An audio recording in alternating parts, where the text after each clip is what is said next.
দেখা গৈছে আপুনি দিহিংকিনাৰ বাঁহধৰীৰ পৰা ৱাৰ্ড সদস্য হিচাপে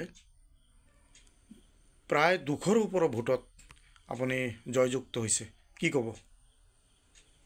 এনি নিউজ আমাৰ ঘৰত আহিছে, সেইটোৱে মোৰ ইমান ভাল লাগিছে, গৌৰৱৰ কথা। যাত মোৰ মনত ইমান ভাল লাগিছে আৰু ৰাইজে মোক সহযোগিতা কৰাৰ কাৰণে আজি মই ইমান আগবাঢ়ি বিপুল ভোটত জয় হৈছোঁ, সেইটোৱে মোৰ মনত আৰু বেছিকৈ ভাল লাগিছে আৰু মই আগতে দিনকেইটাত ৰাইজৰ কাৰণে ভাল কৰি যাব পাৰোঁ, সেইটোৱে আশা কৰোঁ। দেখা গৈছে আপোনাৰ পিছফালে থকা যিজন ব্যক্তি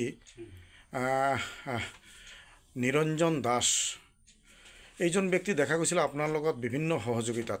আপুনি নিৰঞ্জন দাস তেওঁ মোৰ খুৰাও হয়, মোক বহুত লাগি বাজি দিছে, প্ৰথম দিনাখনৰ পৰা লাগি আছে, আজিলৈকে বহুত মোক সহায় কৰিছে। লাগি বাজি দিয়াৰ কাৰণে তেখেতকো খুৰাকো মোক অনেক ধন্যবাদ দিছোঁ, ধন্যবাদ জ্ঞাপন কৰিছোঁ। তাৰ লগে লগে দেখা গৈছে যে যিহেতু ৰাইজৰ বহু কাম কৰিবলগীয়া আছে আপোনাৰ, আপুনি